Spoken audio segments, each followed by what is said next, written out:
The Cardinals slide continues with a rough game against the Mets. Where do the Cardinals go from here? What's going on, everybody, and welcome into this edition of B-Schaeff Daily. Brenden Schaeffer here with you Tuesday morning, August 6th, 2024. Posted last night on Twitter and YouTube that I would not have a podcast until the morning, and my tweet said, today's Cardinals game was good fun to attend with my dad, thanks to the $5 beers my dad and I did. We went as spectators, had a great time. Cardinals lost 6-0. That didn't make for a very interesting or compelling game. But I just did not, because of the way that game went, I said I didn't have the heart to discuss the game in a podcast until the morning. But that gave me a chance to ask everybody to drop some questions that they had that I could tackle in the podcast today. So that's exactly what I'm going to be doing. Look, Cardinals lost 6-0. Palante wasn't great. There was one moment in the fifth inning where, up until that point, he had done a pretty nice job, gave up one early run, and just needed to find a double play ball, and instead found a 3-run double against him that basically flipped the outing against Andre Palante. So not a strong one from him, but the offense didn't score. The Cardinals at bats yesterday were really not too good against Sean Manaea. Again, another lefty that manages to shut down the Cardinals. Disappointing. And when you look at the way the standings are shaking out right now in the NL wildcard picture, it's not favorable to the Cardinals. And it's starting to feel as though this thing could slip away from them. I know fans, and look, let me know in the comments how you're feeling, but there are a lot of fans who have sort of almost resigned themselves to the fact that this isn't happening. And I'm seeing a lot of comments about the Cardinals should have sold at the deadline. They're already regretting it. And this team has no chance. The Cardinals are 4 games back in the wild card. The Pirates have actually passed the Cardinals on percentage points. One more loss. I mean, if the Cardinals drop one to the Rays on Tuesday, welcoming Tampa and Dylan Carlson back to town, the Cardinals will be right at 500, which the Giants are a half game behind the Cardinals at 4.5 back of a wild card spot. Cardinals are 4 out, as are the Pittsburgh Pirates. The Mets are only 1.5 out. The good news, as I've continued to mention, the 3 wild card teams, they are all basically tied. Braves, Diamondbacks, Padres are all tied, maybe percentage point differential between the Braves and the other two. So all 3 wildcard spots are up for grabs, but the teams that are playing the best right now are the ones that have nestled themselves into those positions. The Padres and D-backs have both won 8 of their past 10, and the Braves, although they've dropped their last couple of games, they're still 6 of their last 10, and the Cardinals just 4 out of their last 10. They've lost a couple in a row, and as we know, really over a month or so now, it's been a little more rough for the Cardinals. They didn't go into the All-Star break quite the way you wanted to see, and they certainly haven't come out of it with very much effectiveness. So as much as I have to say about the game, there were 2 moments that stood out for me. The Victor Scott catch in center field coming in on a pretty hard-struck, low-line drive was a very impressive read and reaction and catch by the rookie center fielder, so I thought that was a great play. And I like Alec Burleson on the ball down the right field line that just dropped in fair, picks it up and slings it in like he's Mahomes to second base to be able to get the runner trying to stretch it into a double. I thought those were 2 standout plays by the Cardinal defense. The play by Arenado where he just didn't pick up, he just didn't try to get the out at first base on the Mets catcher, I thought was a play that the optics of it aren't very good. Probably try to do your best to at least aggressively field that ball and see where you are, because with the catcher running, it just doesn't look good not to. I think he would have been safe. Francisco Alvarez was the base runner, I believe, on this play. Would have been safe regardless, in my opinion. However, if you're in that spot as Arenado, I think with the catcher running, get to the ball quick, come up. You don't have to throw it if it looks like a bad, but I don't know. It was a bad look to me. Optics were bad of that play by Arenado. Play it out. I mean, Cardinal baseball, what people want to see is playing that out. And even though I think it wouldn't have resulted in anything had he done so, I think that's the type of baseball you want to see. You want to see every potential edge be gained. And if you come up and see that the throw shouldn't be made because it's not going to make a difference at first base, then that's the case. But charge that ball hard and play it. I think that's what fans want to see, especially during a stretch that's not going well. Like, that sends the wrong message, in my opinion. It maybe isn't the end-all, be-all, but I'm seeing a lot of the criticisms of Arenado on that play. Wanted to give my thoughts on it. I think that is a play that he probably should have at least tried to get to the ball quick and then see where you're at. If you don't throw it at that point, that's fine. But the optics of the the way he approached it. I understand why people are upset about that in the midst of a losing skid as the Cardinals are currently undergoing here. You have the bad weekend at Wrigley, and then you play the Mets, a team you're chasing in the standings for a wild card spot, and that's a moment in the game that just kind of says, we're mailing it in. And that's not what Cardinals fans want to see, and I understand. I do. I understand the frustration with that one. Otherwise, I just don't have a ton to say about the game itself, which is why I took to Twitter and was hoping you guys would prompt me. I have not even read these responses yet. It looks like on Twitter I've got about 15 of them, and then I've got one, at least one I saw from YouTube, because I put out a post on YouTube letting people know I would not be podcasting on Monday night. So let me go ahead and real quick, as we're talking here, pull up the post. Oh, dang. Actually, I got a lot of comments on this post that I put out on YouTube. So we're going to start here with reading some of those comments, and then we'll take to Twitter, and that's how we're going to handle today's episode. Appreciate you guys for joining me. Make sure to hit the subscribe button if you enjoy Cardinals content every day, all season long, and all off season long as well. That's what we're going to bring to you. Comments on the YouTube post. Mr. Intensity said, good deal. Last time I saw my dad, President Carter, was president-elect. I was 3 years old. Enjoy every moment while you can. That's exactly why I went to the game with my dad yesterday. 4:15 game, and I had no radio show, and sure, I could have gone, try to go for work, but work will be there tonight when I go down to Busch. That just felt like an obvious chance to, I was able to go to the game with my dad and get back to my house in O'Fallon in time to put my son to bed. If that's not a perfect day, I don't know what is. So, yep, no regrets about that. And hopefully folks will still listen to this podcast. If not, you'll hear, I know people listen on their morning commute, so this one might go through the wickets for some people, and you might not hear it, and that's okay.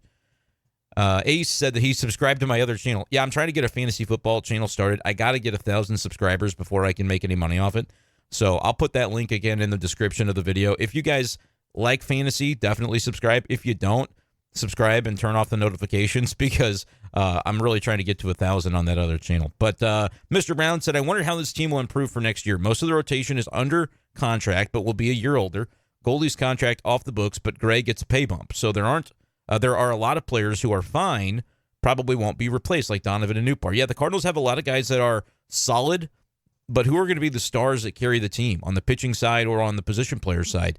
I think it's fair to say you don't really have many of them, and you're hoping for guys like Newpar or Donovan to become that. You're hoping for maybe an Alec Burleson or a Mason Lynn to become that. But I think you've got a bunch of above-average players, and if you had 9 of them and they never got hurt and they were always healthy, I think that's enough to go along with a rotation that I think you maybe still need a little bit more in terms of the high-end arms, but I think enough to get you into that mid-80s range with wins. But the lack of star power with Goldie fading out, and he's probably not going to be re-signed, and Arenado, certainly not having a star season, that is a fair question by Mr. Brown that we had on the YouTube post.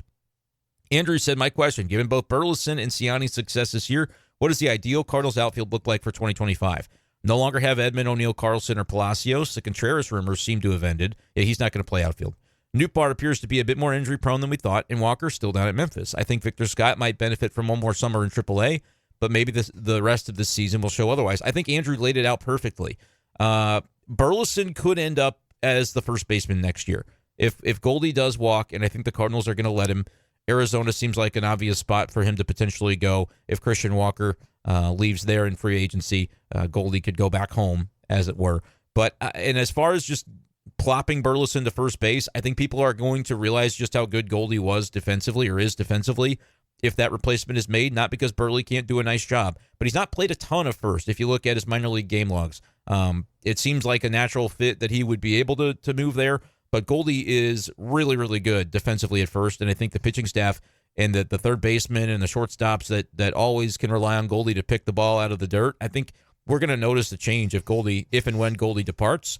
But just in terms of being able to fill the outfield, I think Burleson at first, Contreras maybe, or even Ivan Herrera play a little bit of first. Both of them can catch, both of them can DH. Like, you can probably find enough ways to make that happen.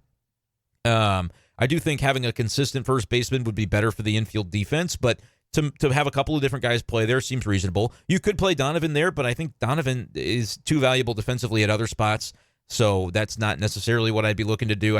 He's going to play second, and if Gorman continues to struggle, he's kind of gone MIA. He's not been in the lineup very often. but Donovan can obviously play left field as well. Siani, to me, you should pencil in for a decent bid, especially against right-handed pitching, as a center fielder next year. Like, I'm comfortable for the Cardinals to do that. But I think you also need to have a right-handed complement, and maybe that could be a Tommy Pham once again if he has a good finish to the season and would re-sign for like a year, 5, 6, 7 million, something like that.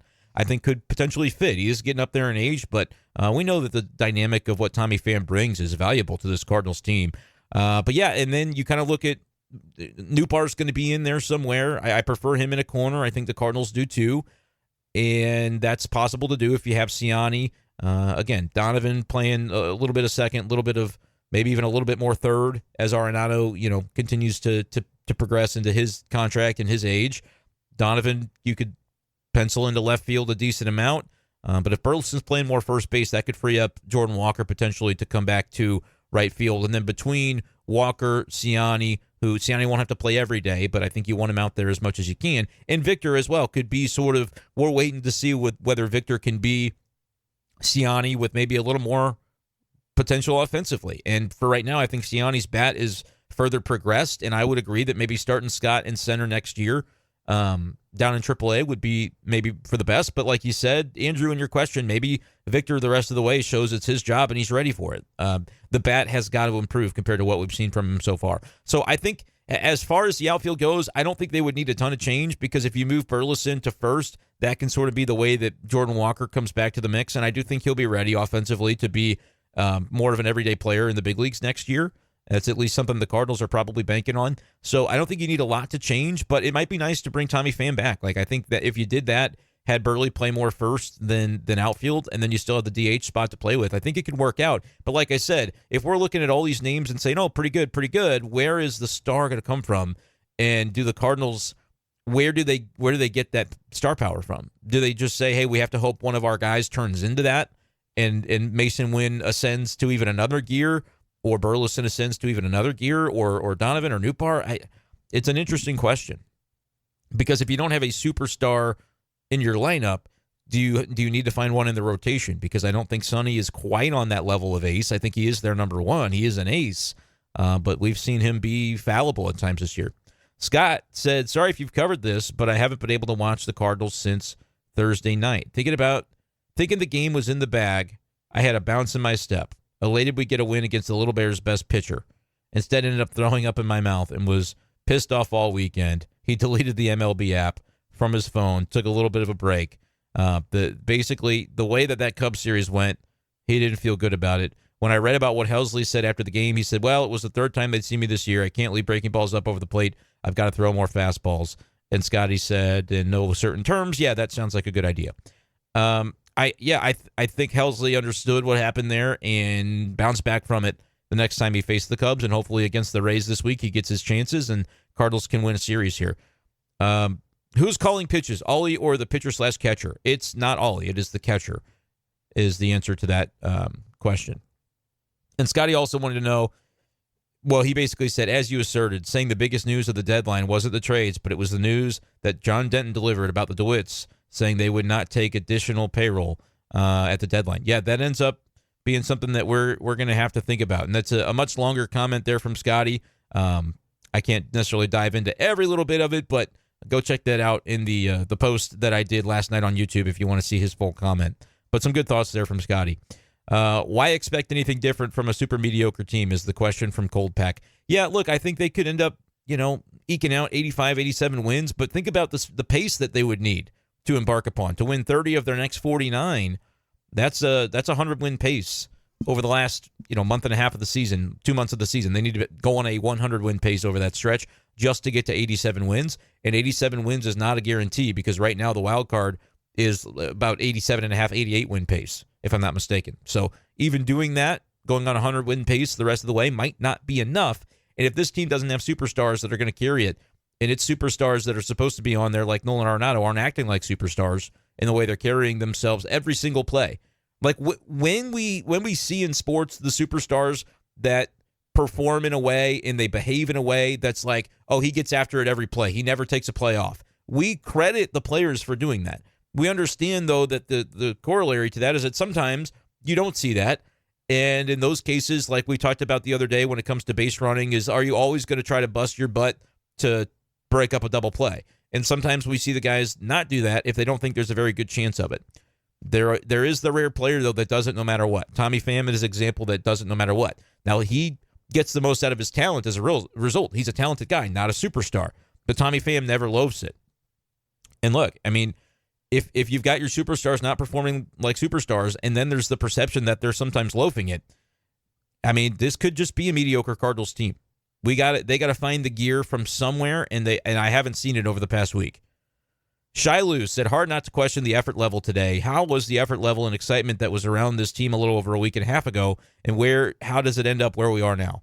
Again, I asked, what is this team as an identity collectively? It's not over, but it feels like it should be. Yep, they got to find an identity, and they got to find it fast, and it can't be a one-day identity. It has to be an identity that they carry for 6 weeks and 7 weeks and into October. It's got to start very, very soon because the numbers, the math is going to get difficult.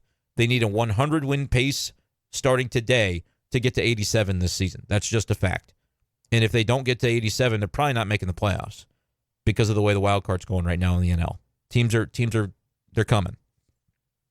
David said, question is, do the players know Mo didn't do enough at the deadline for them to compete? DeWitt used the money from the franchise to build Ballpark Village. Is Ballpark Village losing money for DeWitt, or does he know the economy is tanking and pulling in the reins on spending? I think it's more than anything that's like a big picture economy thing. I think it's more Bally Sports Midwest's TV contract. We still don't know, and they still don't know what's going to happen. So they are a little gun shy, I think, right now with spending, if I had to guess. Most frustrating stretch of the season, Nathan wants to know. The last 5 days have been it for me. Yeah, 15-24 to begin the season was awful, but I was expecting it coming off last season. To suddenly lose so much momentum after a considerable stretch of good baseball, especially after the deadline excitement, has been incredibly deflating for me. I agree, Nate. If this stretch continues through another couple of series, this is going to be the answer. Right now, it's really only about a week, and not even quite a week, because the Rangers series ended up turning around, and the offense looked great for 2 games against Texas. Since then, you've played 4 against the Cubs and looked bad in all 4, even though you won 1. Had it gifted to you on Saturday, and then you lose in just pretty pathetic fashion on Monday to the Mets, who you're chasing. So if this ends up being instead of a 5-game stretch, it turns into a 10-game stretch, and they go 2-8 over that stretch, this ends up being the stretch of the season where calendar is just going to run up on you, and you don't have anything left, and they're going to miss the playoffs if they continue this kind of lackadaisical play that we've seen over the past 5 games. I think we're about to go cold, says Pointer Productions. Will we be able to stay at 500 till we can maybe get hot one more time before the playoffs and make it in? I don't know. Goldie and Arenado are done. It's time to bat them 7th and 8th. Everybody else is just going to have to string hits together. Stuck with Arenado for another 3 more years. Big bummer. Yeah, I mean, if the struggles of Arenado continue, he won't be here for 3 more years. And it won't be the Cardinals' fault necessarily. Like, Arenado's got to find that gear that he's had throughout his career, and you would hate to think that at some point he would ask to leave, he's not done, to be clear. But if it gets to a point where he's requesting a trade because the Cardinals missed the playoffs 2 years in a row, he would have to look in the mirror as being the reason the Cardinals missed the playoffs 2 years in a row, or one of the big reasons, because his numbers are down, and he's the highest paid player and is supposed to be carrying the team. So I'm not saying that it's that this is where it's heading, but Arenado's got to find that gear. No one's going to do it for him. And I think it's fair to criticize a little bit and say he hasn't had it this year. He's had it at times. Remember that stretch of about a week earlier in the year? I'd have to go back and try to find the game logs of it. But a lot of the stuff doesn't even show up in the box score. He was taking the extra base. He was advancing on from first to second on sac flies. Like, he was doing some crazy stuff of like, yes, this is what you need all the time. And we haven't really seen that gear from him. It was like a quick burst of energy, and then it dissipated. It fizzled back out. Paul asks if I'm still all in on the manager, hitting coach, and pitching coach. It's not gelling. There is talent here, but they seem out of it for 3 games, and then they go crazy for 1 or 2. Yeah, the consistency is the problem. I believe Ollie Marmol can do this job. I believe Ollie Marmol could be the manager of the Cardinals for a long, long time. As with anybody in any job, you're always going to be learning as you go, but I think Ollie Marmol is a good manager. I know it sounds crazy, and you might not even respect my opinion anymore for saying that I still believe in him. I'm not all in. There are things that I think he needs to adjust at times. Hitting and pitching coach, I think it should be questioned. Look, if you're not going to question Ollie, which it's not that I don't question him. Believe me, I've questioned him in recent weeks at times, and what plays out as a result of that. But I think if you would say definitively the coaching staff doesn't need to be under the microscope at all if this season doesn't go well, 2 years in a row of no playoffs, if that in fact is what we're staring down for the Cardinals here, to say that they shouldn't consider what are they doing everything that they can organizationally, hitting, pitching, coaching, all of that, would not. I mean, no, you would want to think that there would be a lot of things revisited if they're not getting the results, but that has to happen from a higher up level, right? Ollie Marmol is always going to have the backs of his coaches because he understands the work that they're putting in. But putting in work does not always equal results, and sometimes you can put in a more effective work. And that's a question that the front office, I think, if they don't make it this year, is going to be asking about some on the coaching staff. But I don't think Ollie Marmol's job would be in jeopardy. I think he has the full support of the organization. But you also have to keep in mind, eventually, we're talking about a changeover in terms of who's going to be running the organization. It's not going to be Mozeliak after 2025. And I won't necessarily say it's impossible that he would step aside after this year if it doesn't go well. They're in the mix, so I don't think it's necessarily, it would be his own decision if that happens. But we'll see. But to answer your question, Paul, I'm not out on the coaching staff, but I do think it's a relatively unproven group of coaches, and so to wonder if there needs to be some reshuffling or some changes to that group just to introduce voices that could potentially allow for better results. I think any team should be having those conversations if there are playoff expectations for 2 years in a row and those expectations don't make it. Jared wanted to know on the not on no play if it was as bad as it looked. Was it zero effort, or did he know it wasn't hit hard enough? I think both. He didn't give effort, but he knew it wasn't hit hard enough to make an out on. However, I think the optics of it are bad when the team is going through a skid. You can ignite your teammates by going balls to the wall for a ball like that, and then you don't have to throw it if it's a bad decision to throw it at that point. But go until the whistle, that sort of mentality. And it's fair to say Nato did not have that mentality on that play. That being said, I do think the runner would have been safe regardless. But there's nuance to this. The runner can be safe, but Nato can be setting a tone with the way that he approaches every single play, every single day, right? Ferocious competitor. That's what you're supposed to be. No ferocious competitor, I think, is gonna just let that ball roll into his glove. So he's got to find that mindset back. That's my opinion. If the team finishes under 500 for a second year in a row, will people finally admit we need to rebuild? Look, I think the idea of a big rebuild like the Astros or the Cubs or the Orioles had back in their days before turning it around and having success is a nice theory, but you also have to have the front office in place that can operate it well and can see it through. Some of the rebuilds that happen, like the Royals for a while had a rebuild, and then when they got done with the rebuild, they still stunk. And, the White Sox are, just thought they were there. They had all these players under team control. They got one sniff at the playoffs, and then it fizzled. Now they're the worst team in baseball, maybe baseball history. So rebuilds, volunteering to suck for 3 years does not guarantee a pot of gold at the end of the rainbow. And that's what I think fans, when they say, can we rebuild, sometimes are missing. The Cardinals in particular, I don't think can afford to do it. I don't think they can afford to just tank because fan support will dwindle even further. And at the end of the day, I think that they need kind of the resources financially to continue having people come through the turnstiles. And if they don't have that, are they going to then not rebuild, but they're going to tighten the purse strings? And if that's their plan, and it might be, Chaim Bloom's going to take over this team. I've been telling you for not over a year, but for 8 months that this is something that could make sense as a potential successor to Mo. If DeWitt's plan is to try to compete with what they can on a lower budget, that's the guy that could potentially do that. He's done it with Tampa. The ownership in Boston asked him to do it and then fired him for it because they didn't win enough. That's misplaced expectations in Boston. But DeWitt, I think would be amenable to what Chaim Bloom, the way that he would probably run this franchise. So we'll see if that ends up happening. Now moving to Twitter, I think I got through all the YouTube comments. Somebody said, I wonder if this series would have been different if Helsley didn't blow the save on Thursday. The Cubs series might have been different. I mean, they probably would have split, but the Cardinals didn't outplay the Cubs in any of those 4 games. I mean, maybe you could say they did on Thursday because they had the lead going in and had the blown save. But if the Cubs stole that one, then the Cardinals stole the one on Saturday because of the pop fly that Crow Armstrong didn't catch or Horner didn't catch. AJP says, I'm usually an optimist when it comes to the Cardinals, but I'm struggling. It just feels like they have to play perfect from the pitching to the hitting to win games, and there's very little room for error. It seems like every pitcher has that one blow-up inning. It is frustrating. Yeah, that's the problem. They don't, I've said this phrase going back to the beginning of the year, they're not elite enough in any one category to overcome the deficiencies of a category being bad for a day. Their offense is not elite enough to have the pitching blow up and still win, usually. You know, their pitching is not elite enough to overcome multiple errors or mistakes in the field.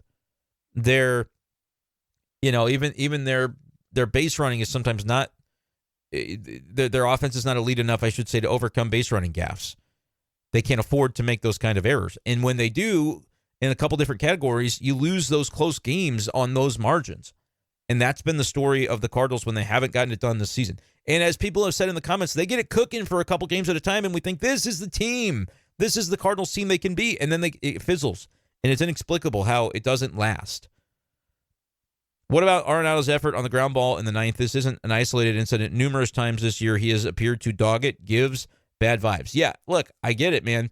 That we talked about it, and I think you're thinking, 6-0 game, doesn't matter, whatever. But that's, you got to draw from somewhere. You got to draw inspiration from somewhere, and that nobody was inspired by that play. And I'm not saying that every play has to be inspirational, but you know, people notice that kind of stuff. That your teammates see that, and you go, okay, I guess it's just not our day. I guess it's not our season. Maybe that thought could set in. I don't want to analyze one little play from Arenado that, again, I don't think he could have made the out anyway. But sometimes just the optics of doing the right thing can end up energizing a team, even in a loss. I think that is possible.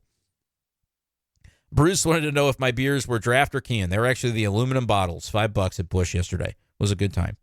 Matt says, will there be a new hitting coach next season? I've talked about the coaching a little bit already. I don't know that they'll make the change, but certainly I think they should be getting more out of this offense, so you have to explore all the reasons they're not on a consistent basis. Are we going to see Jordan Walker again this year? My prediction for that is yes. He's had a pretty good run recently, so I think that is probably something that will happen sooner or later. How many homers will Dylan hit at Busch this week? It depends if he starts. He hasn't really played as much for the Rays, but has had a couple of good games for them. If he starts 2 games, I bet he probably does hit one. We'll see, though. Busch is a tough place to homer.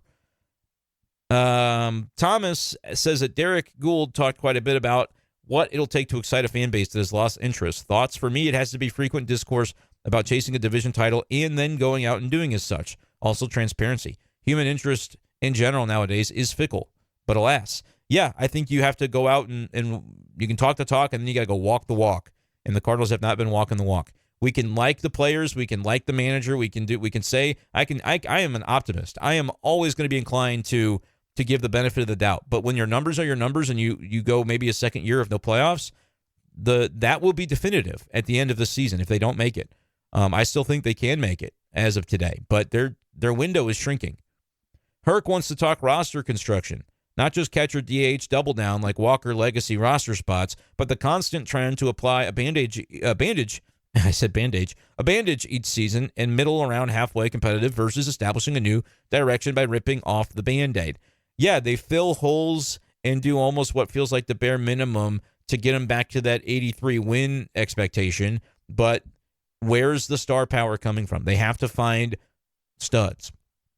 They have to try to maximize the bench, right? I think Brandon Crawford on the bench, they've probably left some meat on the bone with that roster spot, even though I like Brandon Crawford. It's just what it is. There's no spite in it. It's just the numbers. We're just looking at stats, and there's more to it than stats, but, stats matter too. Dan said, I'm looking for any excuse for not dogging it on the swinging bunt. Might be the smart play to put it in your pocket, but it seems like most of Cards Twitter saw it as pretty egregious. I can't tell whether I'm overreacting. And yeah, Dan, this is obviously a topic others have wondered about, and I'll reiterate, I think you should have played it out until picking up the ball, and then you reassess, and if you don't throw, you don't throw. But it doesn't cost you much to just show effort, and maybe that's something that energizes a team. You never know. And Jordan Poole Stan said, don't post a pod at all. It's not worth talking about. Well, it's kind of, I try to make money off this. I don't make any income if I don't off the podcast. So kind of hard to get any income for a podcast you don't post, but I appreciate the sentiment. Team puts LW in a bad mood almost every day. Well, that's no good. False Larry wants to bring up Walker. I think when there's a spot for him, they'll bring him up when they can figure out that they can play him every day. Right now, I'm not sure. It's going to depend on what they're doing with Gorman. I would swap out Gorman and Jordan Walker and Gorman today. I would put Gorman in AAA, let him play every day if he's just going to sit on the bench here more often than not. And then Donnie plays second base instead of left field. Newt Bar moves to left, or Burley moves to left, and Walker can play right. That would be what I would do, and I'd do it today because I think you're wasting precious time. Unless there's a behind-the-scenes plan going on with Gorman that they're going to put into play here soon, he hasn't really played much. Arenado needs a mystery injury. Bring up Sajacy, DFA Crawford, and Carpenter. Call up Walker and Herrera. Maybe Goldie goes on the IL too. That's Possum's suggestions. I don't really agree with all that. If you like the Crawford for Sajacy thing, maybe could work. Arenado, I don't know if he needs a mystery injury. I think he needs to play better. He needs to hit more. Carpenter's numbers are fine, so I don't really think he should be DFA'd. And I understand the appeal of calling up Walker and Herrera. I think you just need to blow it up and have something different, right? Try to shake up the vibe a little bit because there's precious little time to do it as we continue throughout the month of August. Alex wants to know, this is the last question I've got, when somebody loses their job, and we'll see. It could happen at some point, but I don't think it'll happen this season. I think any changes to the coaching staff will happen after the year, if they happen at all, but we'll see. Right? I just would be very surprised by any movement in season. If it was going to happen, it would have happened much earlier. So I ran through all these questions. It saved me from having to talk about the game yesterday in much detail. Let me know what you guys think about the conversations we've had today, what more you want to know, and we'll be back with another episode Tuesday night of B-Schaeff Daily after the Cardinals-Rays series kicks off at Busch Stadium. The return of Dylan Carlson. We'll see if he's in the lineup. By the time you listen to this, you might already know. Sonny Gray against Jeffrey Springs. Cardinals should have the edge in the pitching matchup on this one, although Springs is a lefty with pretty good career numbers, and he's just coming back off of injury. So we'll see what that ends up doing for the Rays. Cardinals got to hit a lefty, man. They got to find a way today to do it.